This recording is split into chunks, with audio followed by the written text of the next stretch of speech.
So dito nga guys ay kakagising ko lang. So halika't samahan nyo ako sa a day in my life sa tulad kong batang masipag. So pasensya na guys kung maingay ang voice over dahil merong event sa school. So dito nga ay tinupi ko ng aking kumot.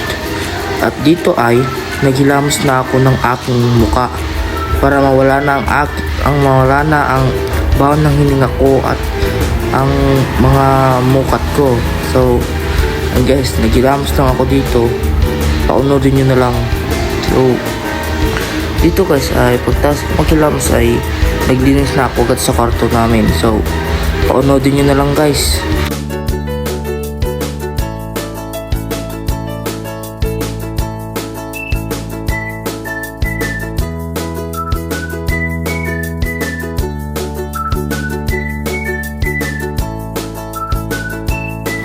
So dito nga guys ay tinuloy ko pa rin ang aking paglilinis.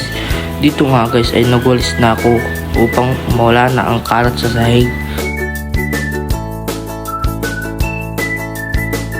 So dito nga guys ay pinagpatuloy ko ang pagwawalis dito sa aming kwarto upang maging malinis na. Pagtas ko magwalis sa kwarto ay sinunod ko naman dito sa labas upang malinisan rin dito.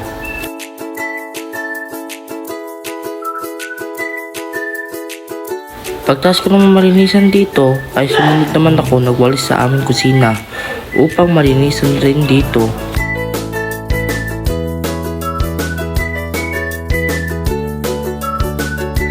So pagtas ko naman sa pagwawalis ay sinunod ko naman na ang pagpupunas sa aming sahig. Dahil hindi ko mahanap ang aming map ay gumawa na lang ako ng paraan. Pagtapos ko magpunas ng aming sahig ay nagtimpla na ako ng kape. Dito nga ay nilagyan ko na ng mainit na tubig ang aking titimplahing kape.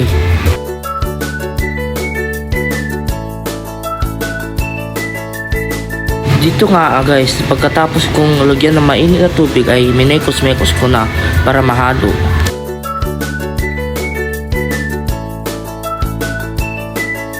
Dito nga guys, pagtas ko pagtimpla ng kape ay nagsandok na ako ng aking kakainin.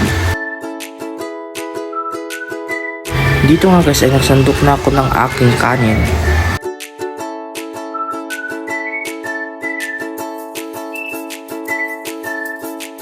Pagtapos ko kumuha ng kanin ay sinunod ko naman ang pagkuha ng aking ulam at ang ulam ko ay isda. Dito nga guys ay kumain na ako, paunodin nyo na lang. Dito nga guys ay umigop ako ng mainit na kape. Ang sarap!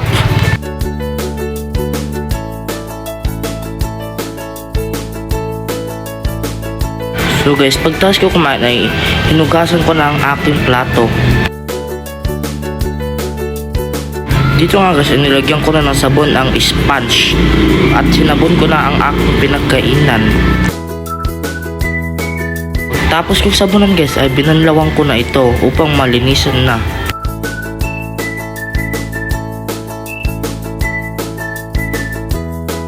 So dito nga guys, pagtas ko maghugas na aking plato ay ako ay magtututbrush na. Dito nga guys ay talagang kinuskus ko na mabuti ang toothbrush sa aking ngipin upang malinisan ito.